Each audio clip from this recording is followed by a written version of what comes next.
ಮತ್ತೊಂದು ಆಗಲೇ ಇಲ್ಲ. CM ಕೂಡ 2 ಮಾಡಿದ್ರು. ಈಗ ನಮ್ಮದ್ರಲ್ಲಿ ಒಂದು ಮೊದಲೇ ಬಾರಿ ಆಳಂದಲ್ಲಿ ಆಗಬೇಕಾಗಿತ್ತು. ಆಳಂದ ಶಾಸಕರು ಅವತ್ತಿನ ದಿವಸನೇ ಸಂದಲ್ಲೂ ಮತ್ತು ಜಾತ್ರೆ ಇತ್ತು ಅಂತ ಅವರು ಮುಂದೂಡಿದ್ರು.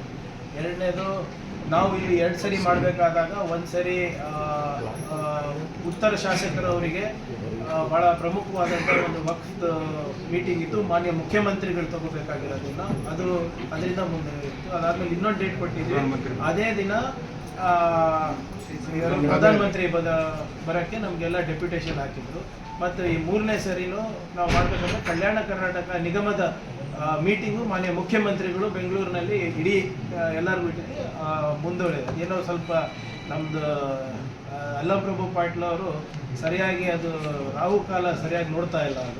ಅದು ಆದ್ರಿಂದ ಆಗ್ತಾ ಇದೆ. ಈಗ ಮಾಡ್ತೀವಿ ನೋಡಿ. ಒಂದು ನಾನು ಹೇಳಿಕ್ಕೆ ಬಯಸ್ತಾ ಇದ್ದೀನಿ, ಯಾವ ಜನರ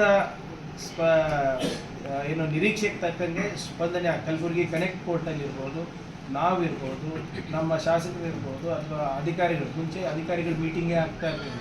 ಈಗ ನಿರಂತರವಾಗಿ ಮೀಟಿಂಗ್ಗಳು ನಡೀತಾ ಇದೆ. ನಿರಂತರವಾಗಿ ಈಗ ನೀವು ದಯವಿಟ್ಟು ನಮ್ಮ ಪ್ಯಾರಾಮೀಟರ್ಸ್ನ ನೋಡ್ಬಿಡಿ. ಕಳೆದ ಸರ್ಕಾರದಲ್ಲಿ ಮತ್ತು ಕಳೆದ 7 ತಿಂಗಳಲ್ಲಿ ರೆವಿನ್ಯೂ ಪ್ಯಾರಾಮೀಟರ್ಸ್ ನೋಡಿ, RDPR ಪ್ಯಾರಾಮೀಟರ್ಸ್ ನೋಡಿ, PW ಪ್ಯಾರಾಮೀಟರ್ಸ್ ನೋಡಿ. ಯಾವಾಗ ನಮ್ಮದು CEO ಮತ್ತು ಜಿಲ್ಲಾಧ್ಯಕ್ಷರದ್ದು ಮೀಟಿಂಗ್ ನಡೀತದೆ ಮಾನ್ಯ ಮುಖ್ಯಮಂತ್ರಿಗಳ ಸಮ್ಮುಖದಲ್ಲಿ, ಮುಂಚೆ ನಾವು ಯಾವಾಗಲೂ ಕೆಳಗಡೆ ಇದ್ವಿ. ಬೀದರ್ ಯಾದಗಿರಿ, ಬೀದರ್ ಕಲಬುರಗಿ ಯಾದಗಿರಿ, ಬೀದರ್ ಕಲಬುರಗಿ ಯಾದಗಿರಿ ಇರ್ತಾ ಇದ್ವಿ.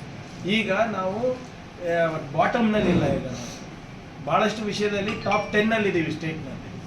ಅದಂತೂ ಪ್ರಯತ್ನ ನಡೀತಾ ಇದೆ. ಈಗಿನ ಸಮಸ್ಯೆಗಳು ಮುಖ್ಯಮಂತ್ರಿ ಎದುರು ಹೋಗ್ತಾ ಇದೆ ಸರ್.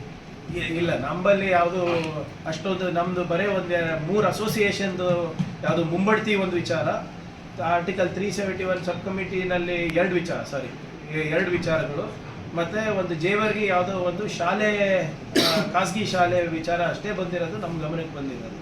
ಅದು ಬಿಟ್ಟರೆ ಕಲಬುರಗಿ ಇದು ಹೆಚ್ಚಾಗಿ ಅಲ್ಲಿ ಬಂದಿಲ್ಲ ಅಂತ ನನ್ನ ಅನಿಸಿಕೆ. ಬಟ್ ಅಂಥದ್ದು ಏನಾದರೂ ಇದ್ದರೆ ನಾನು ವೆರಿಫೈ ಮಾಡಿ ನಾನು